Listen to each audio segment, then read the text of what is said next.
Fala você aí tranquilo do canal, vocês me pediram para pensar em um simulado, um exercício PUC. O que eu fiz então? Montei uma lista com 10 questões, certo? Que já apareceram nas PUCs fora do Rio de Janeiro e que tem o padrão ali de coisas que eu acho que pode aparecer na prova que você vai fazer da PUC com modelo de cobrança da PUC. Eu vou colocar aqui nos comentários o link para você acessar o arquivo. Qual vai ser a nossa brincadeira? Se você quiser, acessa o arquivo, certo? Faz a lista e aí volta pro vídeo que eu vou corrigir questão por questão, beleza? E aí, vamos brincar então de simular a PUC, beleza? E aí, vem comigo. Só, a questão 1, tá? Ela diz pra gente o seguinte, ó. Entre os diversos fatores que explicam a eclosão da Revolução Francesa, deve-se mencionar. E ele fala na letra A, fim dos privilégios feudais no contexto da crise do absolutismo, que levou ao aumento da exploração dos camponeses pela nobreza e a Revolução Popular advinda desta situação. A crescente satisfação política do terceiro Estado, que detinha número minoritário de representantes na Assembleia Nacional e que, por meio de um golpe militar, depôs a monarquia para assumir o controle da França. Letra C.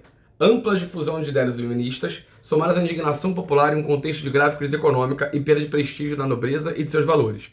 Letra D. A proclamação da República, a revelia dos interesses da aristocracia e da Igreja Católica, que se mobilizaram para restaurar o antigo regime, gerando violenta resposta popular. Letra E. O quadro social marcado pela fome e pobreza, intensificado pelos constantes massacres camponeses, que motivaram uma aliança inédita entre girondinos e sansculottes, liderados por Napoleão. Beleza, olha só, presta atenção. A questão está falando pra gente, tá? O que explica a eclosão da Revolução Francesa. Então, na verdade, ele quer que você diga o que vai levar ao início da Revolução Francesa, como é que ela começa. E para entender a Revolução Francesa, vamos entender o seguinte, tá? Primeiro, eu tenho uma base ideológica que ela é iluminista, certo? O iluminismo ali do século XVIII vai ser a base de pensamento dessa Revolução Francesa. A ideia de três poderes, monarquia constitucional, por conta dos girondinos principalmente que vão surgir nesse contexto, os jacobinos são republicanos, a ideia da questão básica ali do fim dos privilégios, certo? Isso tudo é o que está ali por volta das ideias que vão levar à Revolução Francesa. Ou seja, pensei no ideal na Revolução Francesa, pensei em iluminismo. E das causas diretas, o que eu tenho? Vamos lembrar o seguinte, eu tenho basicamente dois grandes problemas aí. Um problema climático, vai chover muito pouco, vai chover muito na França, o que vai impedir a produção de alimentos. E ao mesmo tempo, eu tenho a questão de uma crise econômica, ligada a alguns conflitos que a França participa, o próprio apoio francês à independência dos Estados Unidos, das 13 colônias, a Guerra dos 7 Anos, certos gastos da corte. Tudo isso leva então ao panorama no qual o rei francês, certo, Luís XVI, convoca os Estados Gerais para tentar resolver a questão. E aí então você começa uma questão chave, que é a ideia de que eu vou aumentar os impostos. Numa sociedade francesa na qual o primeiro e o segundo Estado, ou seja, clero e nobreza, não pagavam impostos, cabia ao terceiro Estado sustentar a economia francesa. E esse é o grande mote da questão. Porque quando eu abro os Estados Gerais, surgem duas propostas de voto. Eu tenho a votação tradicional, que era a votação por Estado, os Estados tinham basicamente o mesmo peso na votação, e surge a proposta da votação proporcional ou por cabeça, encabeçada pela burguesia, que faz parte do terceiro Estado, e obviamente quer que o primeiro e o segundo Estado também paguem e dividam a conta. Isso gera uma discussão, o Luís XVI então ele dissolve os Estados Gerais. E aí se ele dissolve os Estados Gerais, vai continuar tudo a ser como era. Logo, eu vou aumentar os impostos, que vai incidir sobre o terceiro Estado. É o estopim do processo. Nesse momento, a burguesia se tranca na sala de jogo de pelá, o juramento da sala de jogo de pelá. E vai dizer o seguinte, olha só saio daqui na hora que você, Luís XVI, aceitar a ideia de uma Assembleia Nacional Constituinte. E aí isso sai dos palácios e explode no dia 14 de julho de 1789, com a queda da Bastilha, um grande símbolo do absolutismo francês. Então, obviamente que pra gente, se ele quer o fator que explica a eclosão, explica o início que vai fazer a Revolução Francesa explodir, só pode ser a letra C, a ampla difusão das ideias iluministas, certo? Somada à ideia de mediação popular em um contexto de grave crise econômica e uma perda de prestígio da nobreza e de seus valores, beleza? A letra A, embora você fale de fins privilégios feudais na crise do absolutismo, certo? Isso não vai ser a causa que vai levar a ideia do aumento de exploração. O fim de privilégios é uma consequência. A crescente insatisfação na política do terceiro Estado que detinha minoritários presidentes da Assembleia Nacional, e um golpe militar que depois a monarquia, também não. Proclamação da República, não. Quando a Revolução Francesa começa, ela começa com a monarquia constitucional, o ideal girondino. E quadro social marcado pela fome e pobreza, tudo bem.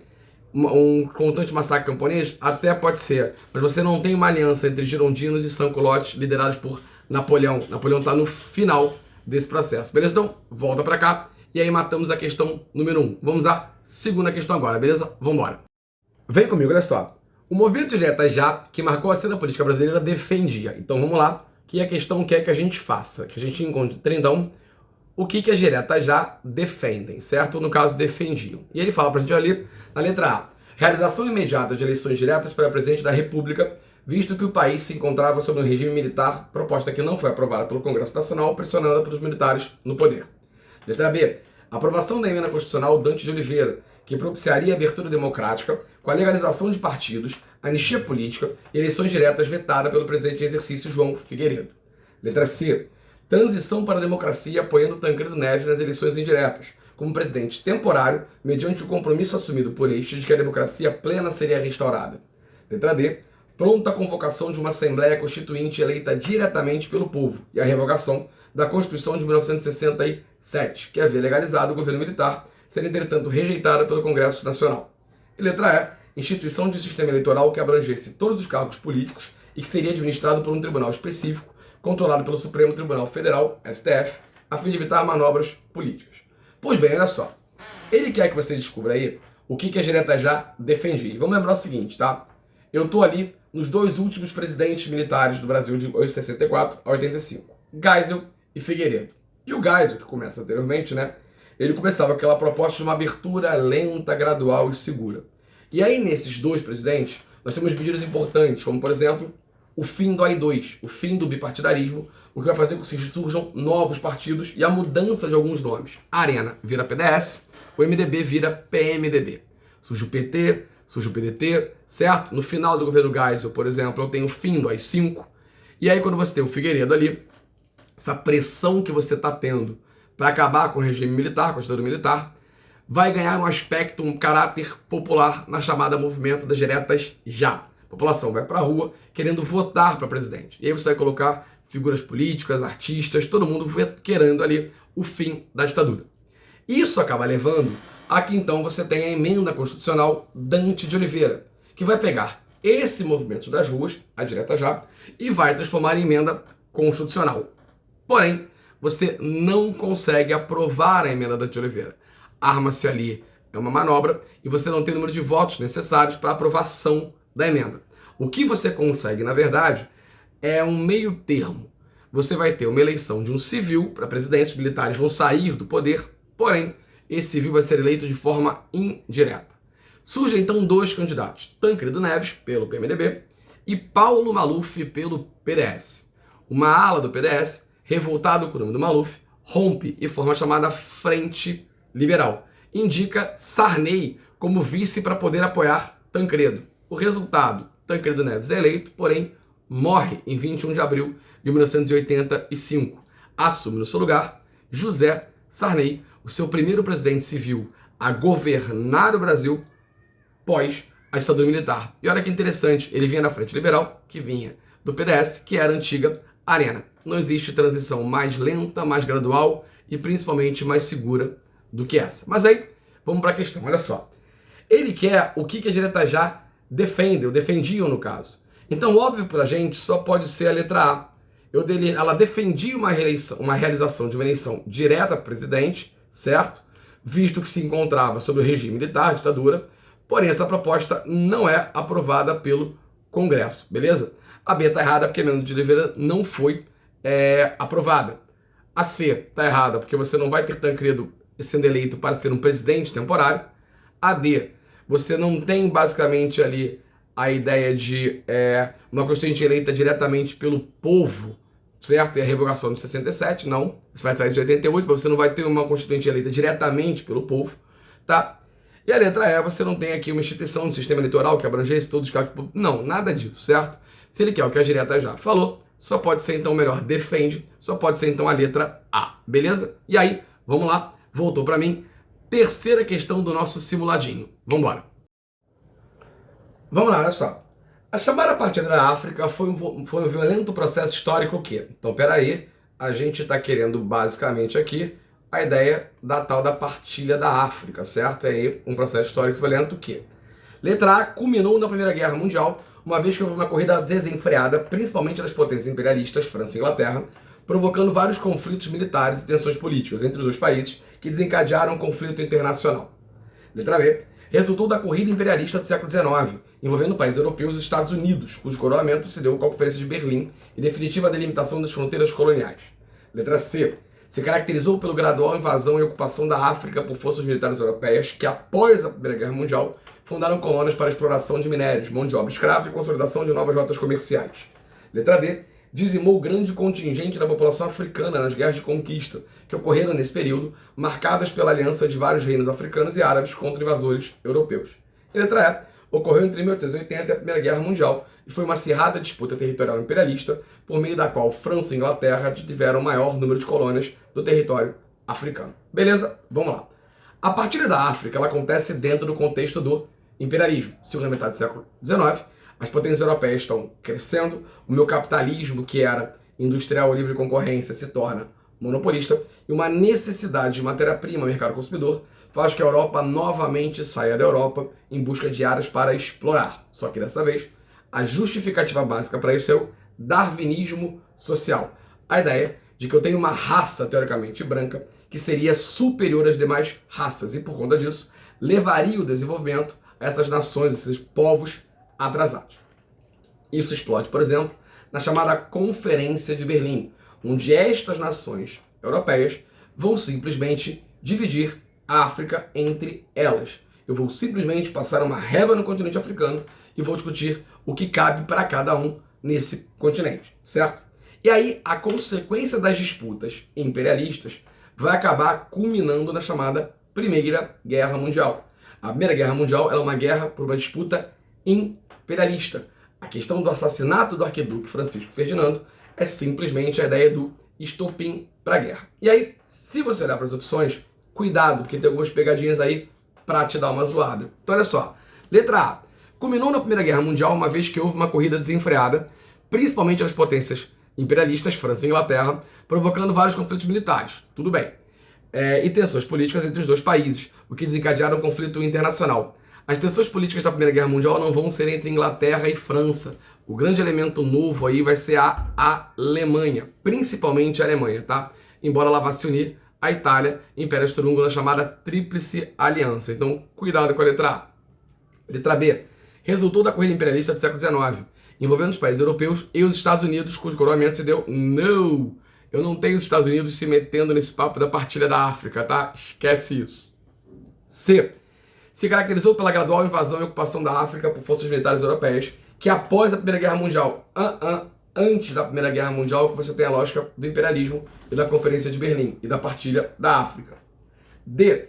Dizimou o grande contingente da população africana nas guerras de conquistas, que ocorreram nesse período, marcada pela aliança de vários reinos africanos e árabes contra os invasores europeus. O final da questão está errada, eu não tenho alianças de vários reinos africanos e árabes contra invasores europeus. Logo, o gabarito só pode ser a letra E. Ocorreu entre 1880 e a Primeira Guerra Mundial e foi uma acirrada disputa territorial por meio da qual França e Inglaterra detiveram o maior número de colônias no território africano. França e Inglaterra são suas maiores potências da época, por isso, letra E, beleza? E aí, volta para cá, vamos agora à quarta questão. Vamos lá. Entre as características políticas e econômicas norte-americana, denominada New Deal, deve-se ressaltar. Então, peraí, eu quero as características da política econômica norte-americana, denominada de New Deal. E aí, lembra disso, tá? O que é o New Deal, na verdade? Crise de 29, crise do modelo liberal capitalista, superprodução aliada ao subconsumo, superprodução dos Estados Unidos aliada ao subconsumo europeu, que vai explodir quando você tem o crack da Bolsa de Nova York. Isso leva automaticamente nos Estados Unidos a uma questão de desemprego, questão de suicídio e a uma questão de uma série de crises econômicas, certo? Levadas por essa crise capitalista de níveis mundiais. Na Europa, por exemplo, vai fortalecer a ideia do fascismo e consolidar a ascensão do nazismo. A Itália fascista chega ao poder antes de 29. Agora, a Alemanha nazista vai ter muito mais força a ideia da lógica nazista, do Partido Nazista Alemão, após a crise de 29. No Brasil, significou, por exemplo, a crise cafeeira, que vai culminar com a chamada Revolução de 30, certo? E no caso da União Soviética, nada vai acontecer porque ela não tem uma economia de mercado. A economia soviética nessa época ela é estatal planificada. Só que no caso norte-americano, certo? Essa resolução ela vai começar a ter cara, ou seja, a crise de 29 ela vai começar a ser solucionada quando você tiver a eleição de Franklin Delano Roosevelt, que vai trazer à baila uma nova teoria econômica conhecida como keynesianismo, que a grosso modo se justificaria pela ideia de uma interferência do Estado em alguns setores da economia. Cuidado com isso, não é uma interferência plena do Estado em alguns setores da economia, e isso vai entrar em choque com o modelo clássico que você tinha na época, que era o modelo liberal, no qual o Estado não intervém. E aí então, esse modelo keynesiano, essa política keynesiana utilizada por Roosevelt nos Estados Unidos, vai dar origem ao chamado New Deal, no qual o governo americano, por essa intervenção, vai fazer coisas como obras públicas, seguro-desemprego, vai pagar para as pessoas diminuírem a produção, certo? Eu vou ter o chamado welfare state, ou estado do bem-estar social, que vai ser sopa pública, abrigo público, aquele papo todo para poder tentar sair da crise. Agora, os americanos só saem realmente da crise quando explodir a Segunda Guerra Mundial, beleza? Mas ele quer então quais são as características da política americana, denominada de New Deal. Na letra A, ele fala em combate à concentração de riqueza, aos oligopólios e ao lucro em nome do estado do bem-estar social e a distribuição de renda visando o aumento do consumo global no país e um desenvolvimento econômico mais seguro. Não, eu não estou combatendo o oligopólio, não estou combatendo o lucro, tá? Não tem combate ao lucro.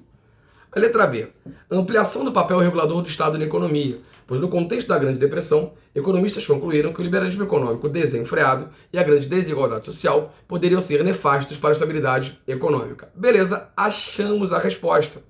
Acabei de falar para você da ideia de que o New Deal ele se caracteriza pela lógica de que você tem uma intervenção do Estado em alguns setores da economia, certo? Ou seja, ele está dizendo aqui para você, em outras palavras, uma ampliação de um papel regulador do Estado, e isso muito por conta da crise do modelo liberal econômico do Adam Smith, que ele fala ali para você, que concluiu que o liberalismo econômico desenfreado, certo? Superprodução norte-americana, subconsumo europeu, geraram a crise, certo? Na C fala de plano quinquenal, isso é Stalin. Plano quinquenal tem a ver com Stalin, não tem a ver com a ideia dos Estados Unidos, certo? E nesse momento ainda não é ameaçado pelo crescimento rápido da União Soviética e da China após a Segunda Guerra Mundial. A Segunda Guerra Mundial nem aconteceu ainda, eu estou no New Deal, eu estou na década de 30, certo? A letra D, aperfeiçoamento do sistema político por meio do voto obrigatório, não, nada a ver. E a letra E, a guinada dos princípios vigentes do liberalismo para o chamado keynesianismo. Beleza.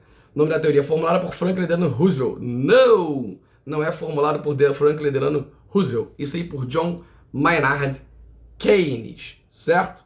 Beleza, vamos então agora à nossa questão 5. Vem comigo para mais uma questão resolvida aqui, vamos lá. A 5 fala aqui pra gente, ó.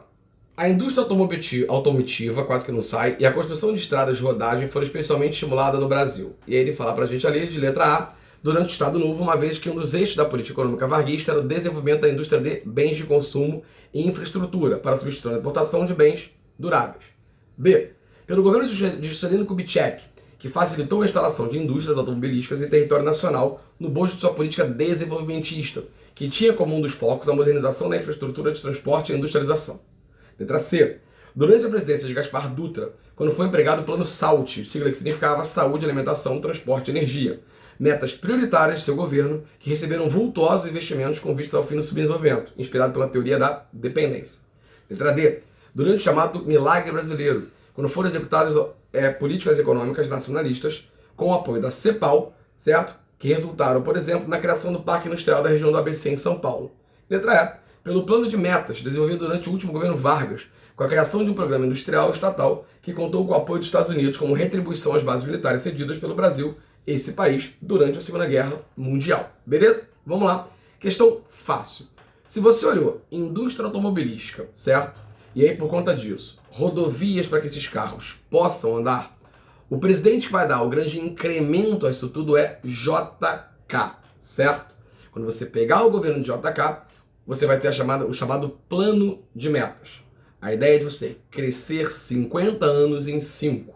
E a ideia desses 50 anos em 5 do JK está muito baseado numa entrada maciça de capital estrangeiro, uma abertura desse capital estrangeiro, uma chegada forte das multinacionais, principalmente a automobilística. Então, pra gente de cara, só pode ser aqui a letra B, tá? Eu tô falando do governo JK, beleza? Dessa questão aqui onde ele fala, né? Que facilitou a instalação das indústrias automobilísticas em território nacional, beleza? No bojo, certo? Aqui, ó, de sua política desenvolvimentista, aqui, eita, quase que não vai, que tinha como um dos focos a modernização da infraestrutura de transporte e industrialização, beleza? Não pode ser letra A, porque não tem, o Estado Novo está muito ligado, sim, mas é a indústria de base, não essa ideia de bens de consumo ainda em substituição de importação por bens duráveis, tá? Não pode ser o Dutra, por um motivo simples além disso tudo. Eu não tenho vultoso investimento, por exemplo, na área de saúde e alimentação. Eu até tenho investimento em transporte e energia, mas saúde e alimentação, não. A letra D, o milagre brasileiro está mais relacionado à ideia das obras faraônicas, certo? Itaipu, Ponte de Niterói, certo? Transamazônica.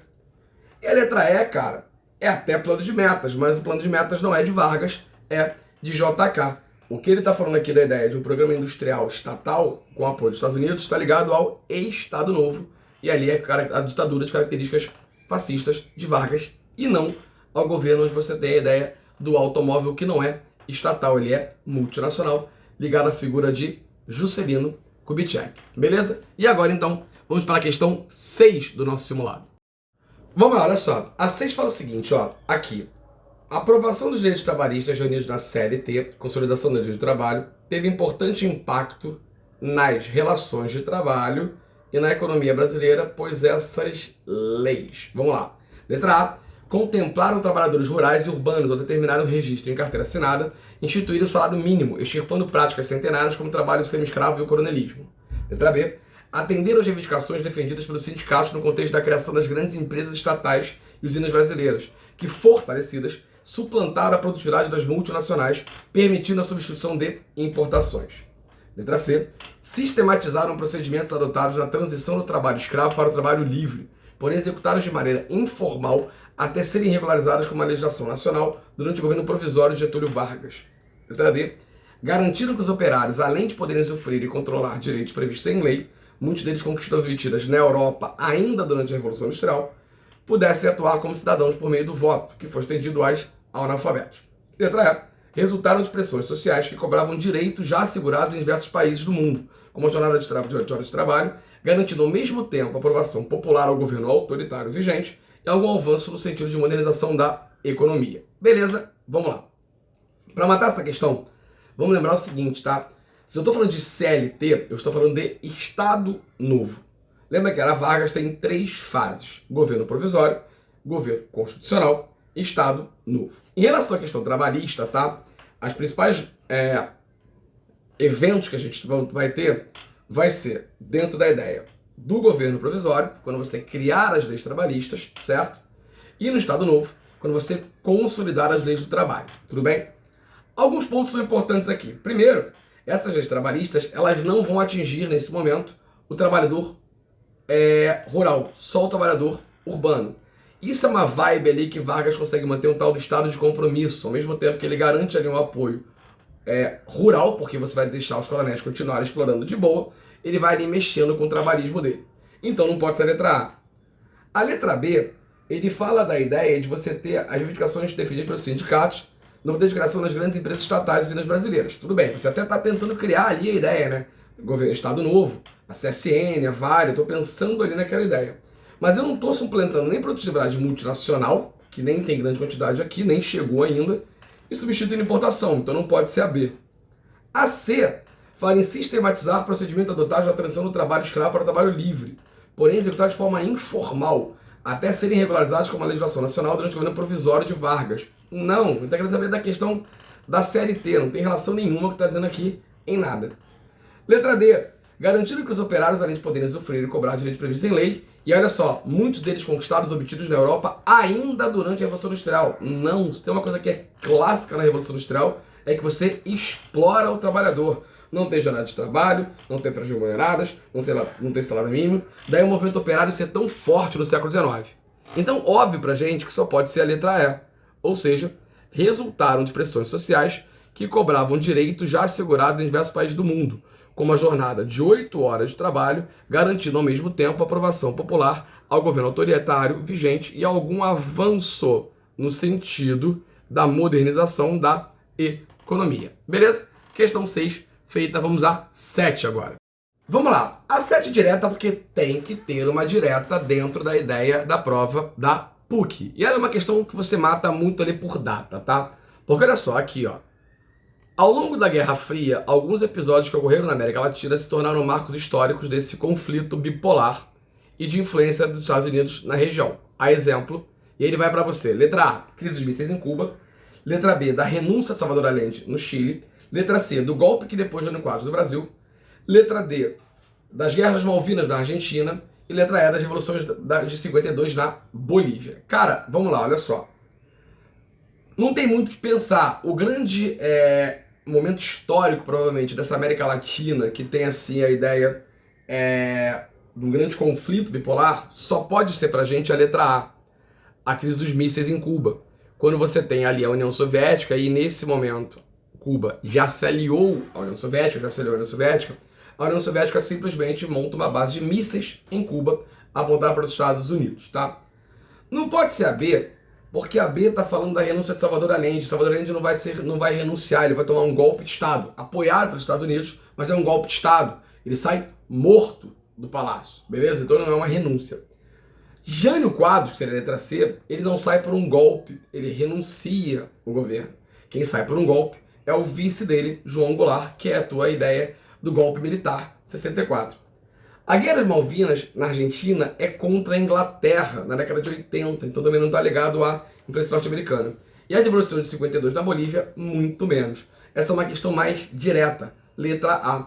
Pensou em grande crise ali, forte na América Latina, Estados Unidos ligado, pensa logo em Cuba, na crise dos mísseis cubanos, que é a única que se relaciona ali à ideia dos Estados Unidos e da relação na América Latina de forma correta. Ele tenta te dar uma zoada, porque se você não inverter a B e a C, você tem renúncia de Jânio Quadros e golpe de Salvador Allende. Embora lembra, tá? Jânio Quadros não tem nada de esquerdista. O Allende tem um governo de esquerda socialista sim, mas o Jânio Quadros peca por querer fazer uma política externa independente em meio à Guerra Fria. E aí, vamos agora à questão 8. Vamos lá, olha só. A 8 está dizendo aqui pra gente, ó.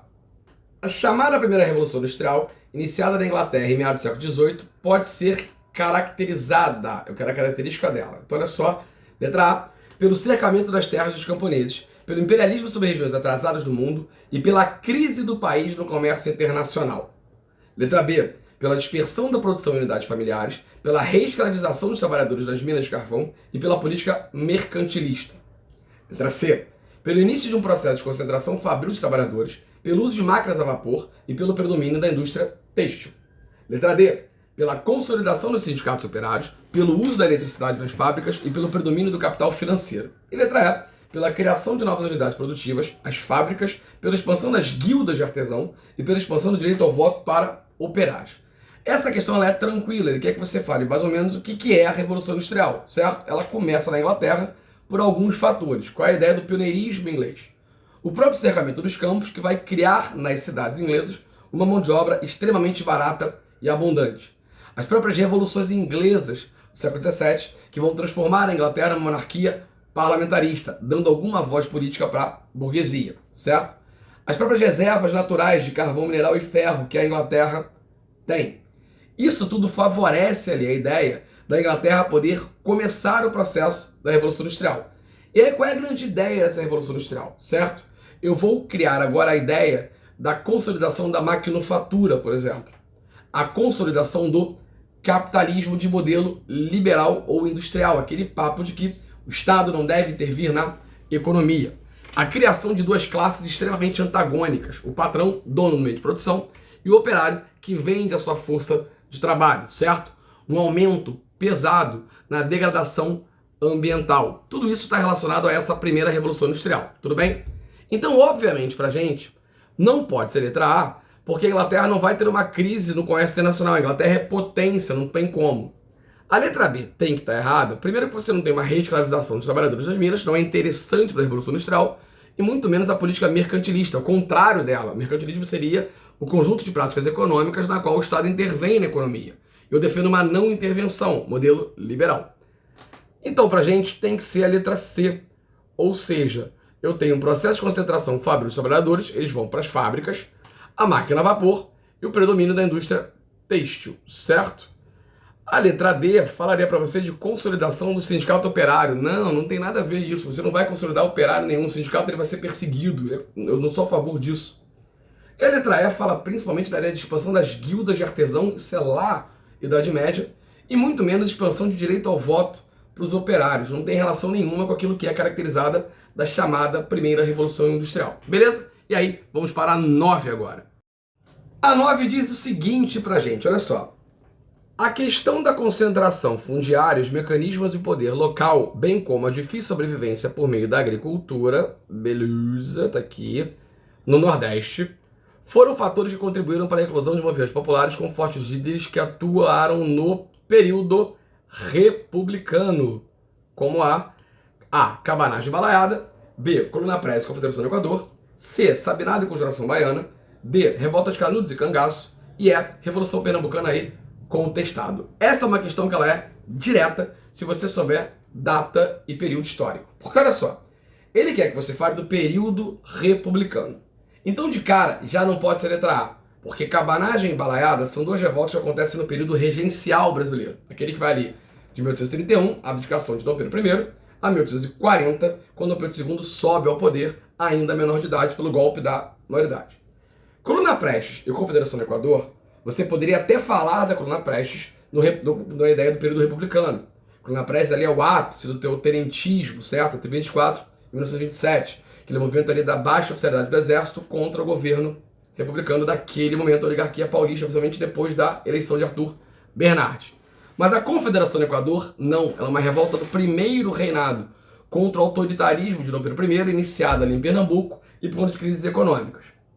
A letra C, Sabinada e Conjuração Baiana. Sabinada também está no período regencial e a Conjuração Baiana é uma revolta separatista do período colonial brasileiro, certo? Que tem como característica básica o fato dela ser popular, diferente da Inconfidência Mineira, beleza? Que também é do mesmo período e também é separatista.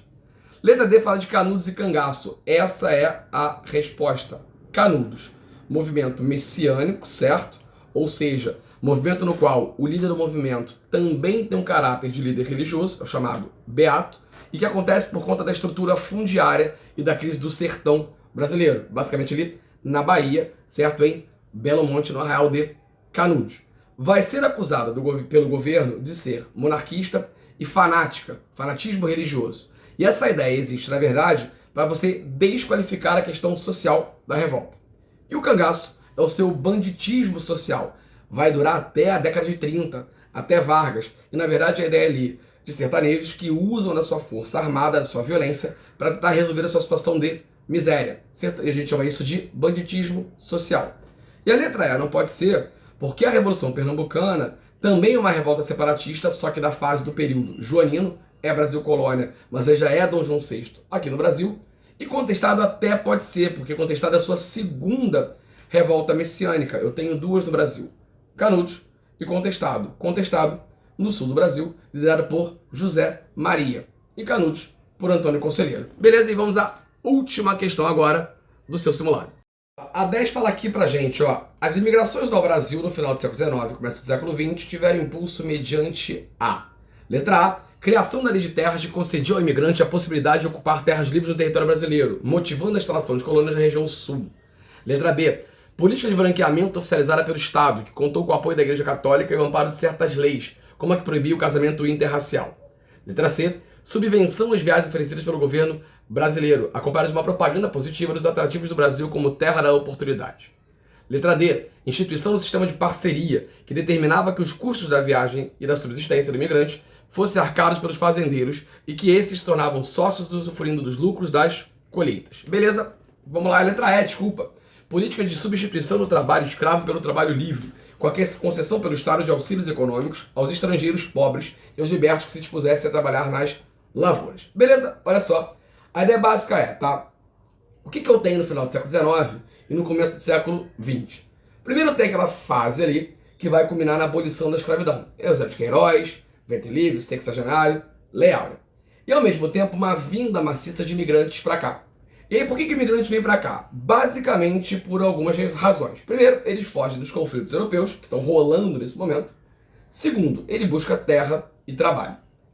E aí, quando você traz o imigrante para cá, eu vou criar uma situação que é o seguinte, olha só, lembra que a minha elite brasileira, ela é uma elite basicamente latifundiária, que não está interessada na possibilidade de distribuir terras. E muito por conta disso, vão criar a chamada Lei de Terras em 1850, que vão determinar que as terras do Brasil, principalmente as devolutas, só podem ser adquiridas mediante compra, jogando o preço lá no alto. E aí, obviamente, embora na teoria diga que qualquer um possa comprar a terra, na prática, isso só serve para perpetuar o latifúndio e a terra na mão das oligarquias brasileiras.